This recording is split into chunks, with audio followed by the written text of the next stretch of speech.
اور پھر چلاتے رہ جائیں کہ اے مالک ہمیں دوبارہ دنیا میں بھیج دے، ہم وہاں جا کر تیری خوب عبادت کریں گے، اپنا سارا مال تیری راہ میں لٹا دیں گے، 5 نمازیں ادا کریں گے۔ یاد رکھیے اس وقت کی چیخ و پکار سے کوئی فائدہ نہ ہوگا، کیونکہ قرآن پاک اس بارے میں پہلے ہی سے خبردار کر چکا ہے۔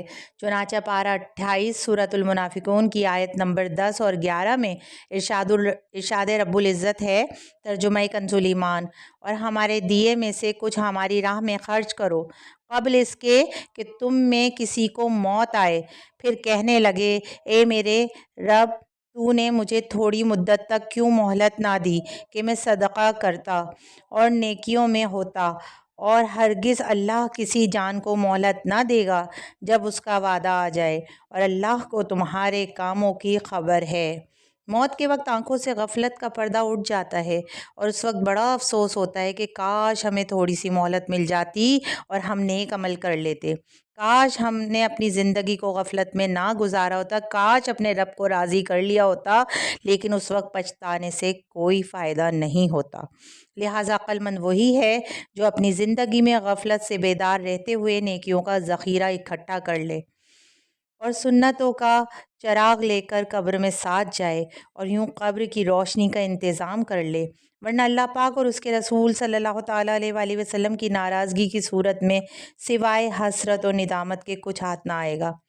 آئیے عبرت کے لیے ایک واقعہ سنتے ہیں نا۔ چنانچہ حضرت ابو بکر بن عبداللہ مزنی رحمۃ اللہ تعالیٰ علیہ فرماتے ہیں کہ بنی اسرائیل میں سے ایک شخص نے مال جمع کیا۔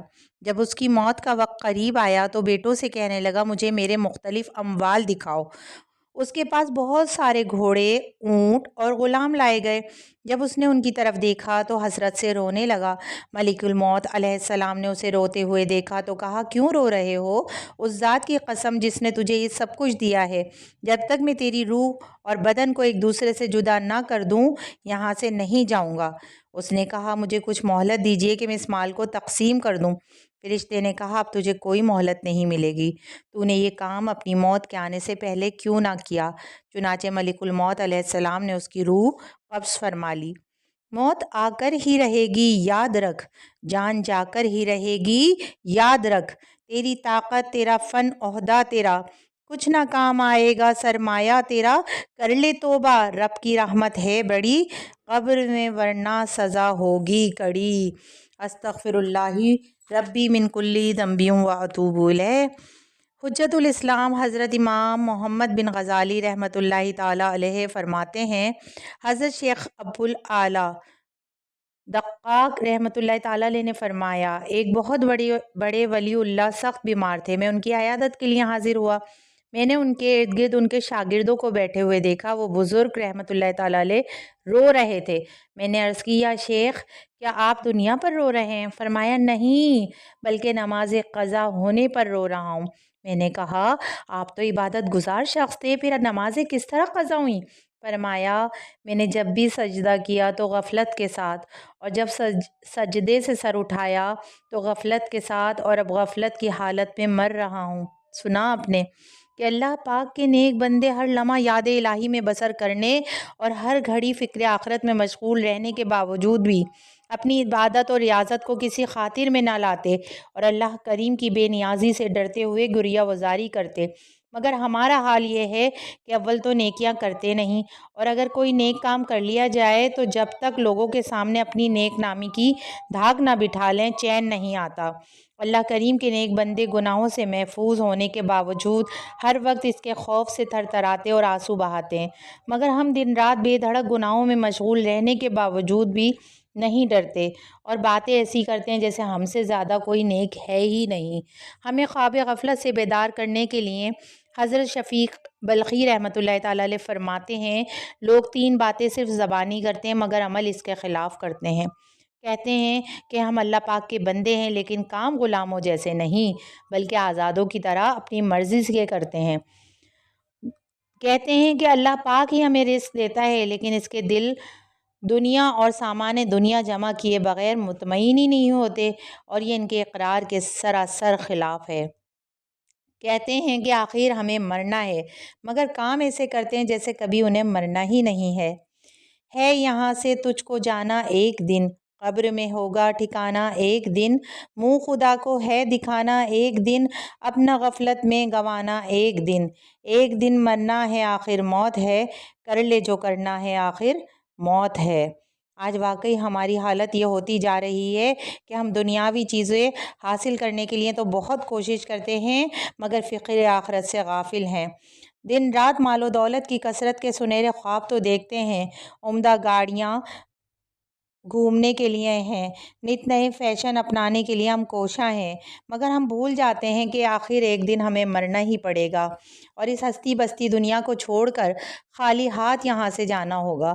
مگر ہم میں سے کسی کو معلوم نہیں کہ موت کب آ جائے۔ آج کا دن ہماری زندگی کا ہو سکتا ہے کہ آخری دن ہو، یا آنے والی رات ہماری زندگی کی آخری شب ہو، بلکہ ہمارے پاس تو اس کی بھی ضمانت نہیں کہ ایک کے بعد دوسرا سانس بھی لے پائیں گے یا نہیں۔ ممکن ہے جو سانس ہم لے رہے ہیں وہی آخری سانس ہو، دوسرا سانس لینے کی نوبت ہی نہ آئے۔ آئے دن یہ خبریں ہمیں سننے کو ملتی ہیں کہ فلاں تو بالکل ٹھیک ٹھاک تھا، اسے بظاہر کوئی مرض بھی نہ تھا، لیکن اچانک ہارٹ فیل ہونے کی وجہ سے چند ہی لمحوں میں موت کی گھاٹ اتر گیا۔ خود کو غفلت سے جگانے کے لیے عبرتناک واقعات سنیے اور گناہوں سے توبہ کر کے نیکیوں میں مشغول ہو جائیے۔ منقول ہے کہ ایک شخص نے سیلاب آنے کی جگہ اپنا گھر بنا رکھا تھا۔ جب اس سے کہا گیا کہ یہ بہت خطرناک جگہ ہے، یہاں سے ہٹ جاؤ، تو اس نے کہا مجھے بھی معلوم ہے کہ یہ خطرناک جگہ ہے، لیکن اس کی خوبصورتی اور شادابی نے مجھے تعجب میں ڈال دیا ہے۔ اس سے کہا گیا کہ تمام رونقیں اور خوبصورتیاں زندگی کے ساتھ ہیں، لہٰذا اپنی جان کی حفاظت کرو اور اپنے آپ کو خطرے میں نہ ڈالو۔ اس نے کہا میں یہ جگہ ہرگز نہیں چھوڑوں گا۔ پھر ایک رات نیند کی حالت میں ہی اسے سیلاب نے آ لیا اور وہ غرق ہو کر مر گیا۔ استغفر اللہ۔ اسی طرح فیصل آباد کے میڈیکل کالج کے فائنل ایئر کا ایک ذہین ترین طالب علم اپنے دوست کے ہمراہ پکنک منانے چلا گیا اور پکنک پوائنٹ پر پہنچ کر اس کا دوست ندی میں تیرنے کے لیے اترا تو وہ ڈوبنے لگا۔ مستقبل کے ڈاکٹر نے اس کو بچانے کی غرض سے جذبات میں آ کر چھلانگیں لگائیں پانی میں، لیکن وہ تیرنا تو جانتا ہی نہیں تھا، لہٰذا خود بھی پھنس گیا۔ قسمت کی بات کہ اس کا دوست تو جوں توں کر کے نکلنے میں کامیاب ہو گیا، مگر مستقبل کا ڈاکٹر بیچارہ ڈوب کر موت کے گھاٹ اتر گیا۔ کوہرام مچ گیا، ماں باپ کے بڑھاپے کا سہارا پانی کی موجوں کی نظر ہو گیا اور ماں باپ کے سہانے سپنے شرمندہ تعبیر نہ ہو سکے، اور وہ بیچارہ ذہین طالب علم MBBS کے فائنل امتحان کا رزلٹ ہاتھ میں آنے سے قبل ہی قبر میں جا پہنچا۔ ملے خاک میں اہل شاں کیسے کیسے، مکی ہو گئے لامکاں کیسے کیسے، ہوئے نامور بے نشاں کیسے کیسے، زمیں کھا گئی نوجواں کیسے کیسے، جگہ جی لگانے کی دنیا نہیں ہے، یہ عبرت کی جا ہے تماشا نہیں ہے۔ سنا آپ نے، وہ نوجوان ہاتھ میں ڈاکٹر کی ڈگری آنے سے پہلے ہی موت کی گھاٹ اتر گیا اور اس کے سب خواب چکنا چور ہو گئے۔ لہٰذا ابھی بھی وقت ہے کہ غفلت کی نیند سے بیدار ہو جائیے اور اپنے دل میں فکر آخرت پیدا کر کے مرنے سے پہلے موت کی تیاری کر لیجیے۔ اگر ہم یوں ہی دنیا کی رونقوں میں گم رہے اور مست رہے اور اچانک کسی مہلک بیماری میں مبتلا ہو کر، کسی حادثے کا شکار ہو کر، یا اچانک ہی ہماری سانسیں رک گئیں اور ہم موت کے گھاٹ اتر گئے، تو سوائے پچھتانے کے کچھ ہاتھ نہیں آئے گا۔ اپنے دل و دماغ سے یہ خوش فہمی نکال دیجیے کہ ابھی تو میری عمر ہی کیا ہے، ابھی تو میں جوان ہوں، ابھی تو لمبی زندگی پڑی ہے، ابھی تو مجھے بچوں کی شادی کرنی ہے، آخری عمر میں نیکیاں کر لیں گے۔ یاد رکھیے، موت صرف بڑھاپے یا بیماری میں نہیں آتی، بلکہ اچھے بھلے صحت مند ہنستے کھیلتے بھی اچانک موت کا شکار ہو کر اندھیری قبر میں چلے جاتے ہیں۔ اس دنیا کی حیثیت ایک گزرگاہ کی سی ہے جسے طے کرنے کے بعد ہی ہم منزل تک پہنچ سکتے ہیں۔ اب وہ منزل جنت کی ہوگی یا جہنم کی، اس کا انحصار اس بات پر ہے کہ ہم نے یہ سفر کس طرح طے کیا، اللہ پاک اور اس کے رسول صلی اللہ تعالیٰ علیہ وآلہ وسلم کی اطاعت گزار بن کر یا نافرمان بن کر۔ امیر المومنین حضرت عثمان غنی رضی اللہ تعالیٰ عنہ نے اپنے سب سے آخری خطبے میں یہ بھی ارشاد فرمایا، اللہ کریم نے تمہیں دنیا صرف اس لیے عطا فرمائی ہے کہ تم اس کے ذریعے آخرت کی تیاری کرو، اس لیے عطا نہیں فرمائی کہ تم اسی کے ہو کر رہ جاؤ۔ بے شک دنیا فانی اور آخرت باقی ہے۔ تمہیں فانی دنیا کہیں بہکا کر باقی آخرت سے غافل نہ کر دے۔ فنا ہو جانے والی دنیا کو باقی رہنے والی آخرت پر ترجیح نہ دو، کیونکہ دنیا منقطع ہونے والی ہے اور بے شک اللہ پاک کی طرف لوٹنا ہے۔ اللہ پاک سے ڈرو، کیونکہ اس کا ڈر اس کے عذاب کے لیے روک اور ڈھال اور اس کے تک پہنچنے کا ذریعہ ہے۔ چند روزہ ہے یہ دنیا کی بہار، دل لگا اس سے نہ غافل زینہار، عمر اپنی یوں نہ غفلت میں گزار، ہوشیار اے محو غفلت ہوشیار، ایک دن مرنا ہے آخر موت ہے، کر لے جو کرنا ہے آخر موت ہے۔ ہماری زندگی کا ایک ایک لمحہ بڑا قیمتی ہے اور ہماری زندگی ہر آن تیزی سے کم ہوتی جا رہی ہے، لہٰذا عقل مندی کا ثبوت دیتے ہوئے اس فانی دنیا کے دھوکے میں مبتلا ہو کر سونے اور جواہرات سے زیادہ قیمتی لمحات کی ناقدری کرنے کے بجائے تقویٰ و پرہیزگاری اپنائیے۔ آئیے اپنے شب و روز کو فضولیات اور دنیاوی لذتوں میں برباد مت کیجیے۔ شریعت نے جن کاموں کا حکم دیا ہے ان کی ادائیگی میں سستی نہ کیجیے اور جن سے منع کیا ہے ان سے رکنے میں لمحہ بھر بھی تاخیر نہ کیجیے۔ ہمیں قرآن و حدیث میں نماز کا حکم دیا گیا مگر ہم غفلت کے سبب نماز نہیں پڑھتے، حالانکہ نماز حقوق اللہ میں سے انتہائی اہم فریضہ ہے۔ نماز دین کا ستون ہے، نماز سے گناہ معاف ہوتے ہیں، نماز بیماریوں سے بچاتی ہے اور نماز دعاؤں کی قبولیت کا سبب ہے، اور جان بوجھ کر نماز چھوڑ دینے والی کا نام جہنم کے دروازے پر لکھ دیا جاتا ہے۔ شریعت نے ہمیں صاحب نصاب ہونے کی صورت میں پورے سال میں ایک مرتبہ اپنے مال کی زکوٰۃ نکالنے کا حکم دیا ہے، مگر ہماری ایک تعداد ہے جو اس سے غافل ہے۔ حالانکہ زکوٰۃ دینے سے مال میں برکت ہوتی ہے اور زکوٰۃ دینے سے گھر میں امن و سکون ہوتا ہے۔ زکوٰۃ دینے والے پر رحمت الہی کی چھما چھم برسات ہوتی ہے اور زکوٰۃ دینے سے مصیبتیں دور ہوتی ہیں، جیسا کہ فرمان مصطفیٰ صلی اللہ علیہ وآلہ وسلم ہے، جس نے اپنے مال کی زکوٰۃ ادا کر دی تو اللہ پاک نے اس سے شر کو دور کر دیا۔ اس طرح شریعت نے ہمیں سال میں ایک بار رمضان کے روزے رکھنے کا حکم دیا مگر ہم غفلت سے کام لیتے ہیں۔ یاد رکھیے، روزہ رکھنے میں جہاں شریعت کی فرما برداری ہے وہیں اس کے ڈھیروں طبی فوائد بھی ہیں۔ مثلاً روزہ رکھنے سے معدے کی تکالیف اور اس کی بیماریاں ٹھیک ہو جاتی ہیں اور نظام ہضم بہتر ہو جاتا ہے۔ روزہ شوگر لیول اور کولیسٹرول اور بلڈ پریشر میں اعتدال لاتا ہے اور اس کی وجہ سے دل کا دورہ پڑنے کا خطرہ نہیں رہتا۔ روزے کے دوران خون کی مقدار میں کمی ہو جاتی ہے اور اس کی وجہ سے دل کو انتہائی آرام پہنچتا ہے، اور روزے سے جسمانی کھچاؤ، ذہنی تناؤ، ڈپریشن اور نفسیاتی امراض کا خاتمہ ہوتا ہے۔ روزہ رکھنے سے موٹاپے میں کمی واقع ہوتی ہے اور اضافی چربی ختم ہو جاتی ہے۔ روزہ رکھنے سے بے اولاد خواتین کے ہاں اولاد ہونے کے امکانات کئی گنا بڑھ جاتے ہیں۔ روزے کے تفصیلی احکام جاننے کے لیے آپ مطالعہ کیجئے، کتابیں پڑھیے تو آپ کو پتہ چلے گا۔ بہار شریعت کا مطالعہ کیجئے تو آپ کو اس کے متعلق مزید معلومات حاصل ہوں گی۔ منقول ہے کہ ایک آدمی جو بہت نیک تھا اس کو کہیں سے سونے کی ایک اینٹ ہاتھ لگ گئی اور وہ دولت کی محبت میں مست ہو کر رات بھر طرح طرح کے منصوبے باندھتا رہا کہ اب تو میں بہت اچھے اچھے کھانے کھاؤں گا، بہترین لباس سلواؤں گا اور بہت سارے خدام اپناؤں گا۔ الغرض مالدار بن جانے کے سبب وہ راحتوں اور آسائشوں کے تصورات میں گم ہو کر اس رات رب اکبر سے یکسر غافل ہو گیا اور صبح اسی دھن میں مگن رہا کہ مکان سے نکلا۔ اتفاقاً قبرستان کے قریب سے اس کا گزر ہوا، کیا دیکھتا ہے کہ ایک شخص اینٹیں بنانے کے لیے ایک قبر پر مٹی گوندھ رہا ہے۔ یہ منظر دیکھ کر یکدم اس کی آنکھوں سے غفلت کا پردہ ہٹ گیا اور اس تصور سے اس کی آنکھوں سے آنسو جاری ہو گئے کہ شاید مرنے کے بعد میری قبر کی مٹی سے بھی لوگ اینٹیں بنائیں گے۔ میرے عالی شان مکانات اور عمدہ ملبوسات دھرے کے دھرے رہ جائیں گے، لہٰذا سونے کی اینٹ سے دل لگانا تو زندگی کو سراسر غفلت میں گنوانا ہے۔ ہاں، اگر دل لگانا ہے تو مجھے اپنے پیدا کرنے والے، پالنے والے پیارے اللہ عز و جل سے لگانا چاہیے۔ چنانچہ اس نے اس سونے کی اینٹ کو چھوڑ کر قناعت کو اختیار کیا۔ گو پیش نظر قبر کا پر ہول گھڑا ہے، افسوس مگر پھر بھی یہ غفلت نہیں جاتی۔ صلو علی الحبیب صلی اللہ تعالی علی محمد صلی اللہ تعالی علیہ وآلہ وسلم۔ اللہم صلی علی سیدنا و مولانا محمد و علی آلہ و اصحابہ وبارک وسلم وصلی علیہ۔ مال و دولت ایسی چیز ہے جو انسان کو رب کریم سے غافل کر دیتی ہے۔ ہم نے ابھی حکایت سنی پارٹ 1 میں کہ ہر وقت مال و دولت کی حرص یعنی لالچ میں مبتلا رہنے والوں اور مال جمع کرنے کی ہوس میں حلال و حرام کی تمیز بھلا دینے والوں اور صرف مال و دولت میں زندگی کا سکون تلاش کرنے والوں کے لیے عبرت ہی عبرت ہے۔ یاد رکھیے، دولت سے دوا تو خریدی جا سکتی ہے، شفا نہیں۔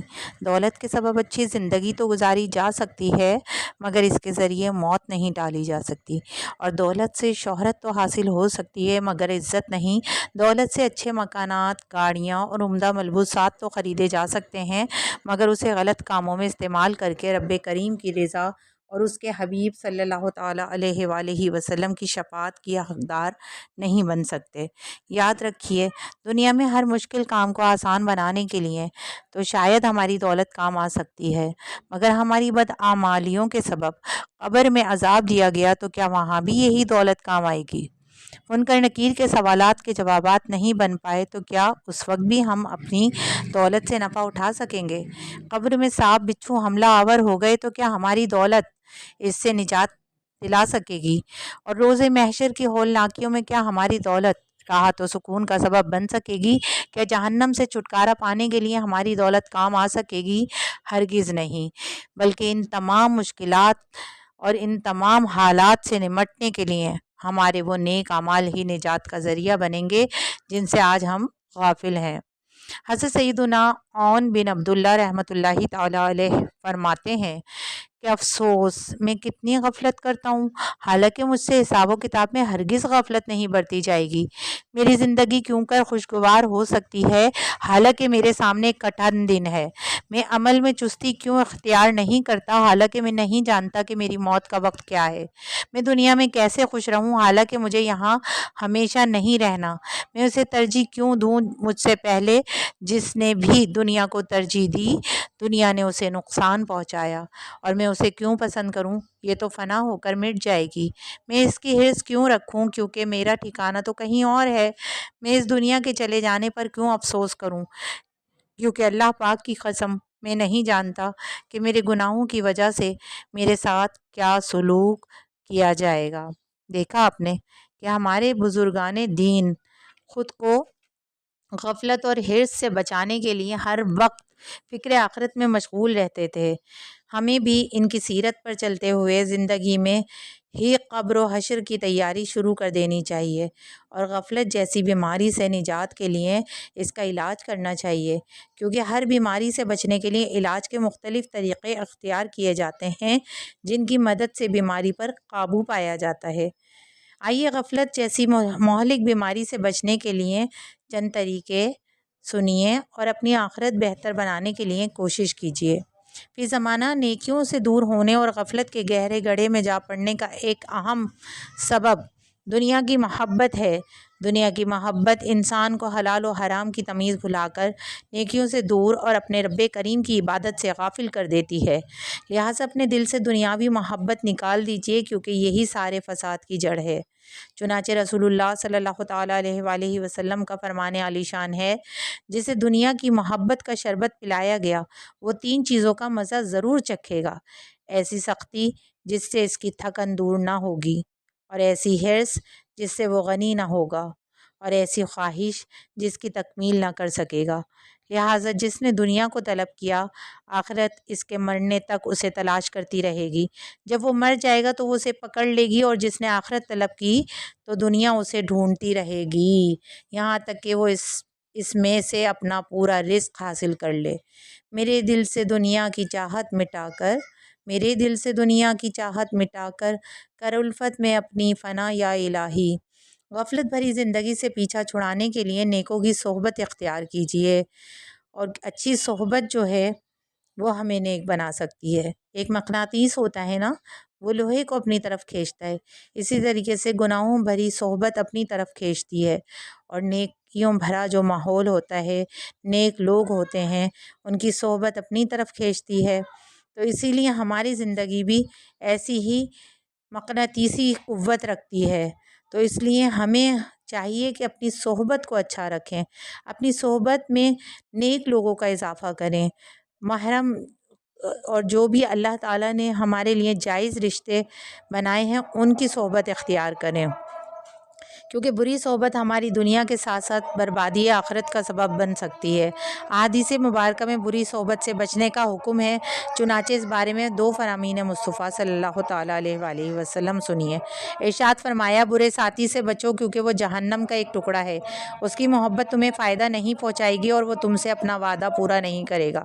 ارشاد فرمایا، برے ساتھی سے بچ کہ تو اسی کے ساتھ پہچانا جائے گا، یعنی جیسے لوگوں کے پاس آدمی کی نشست و برخاست ہوتی ہے، لوگ اسے ویسا ہی جانتے ہیں.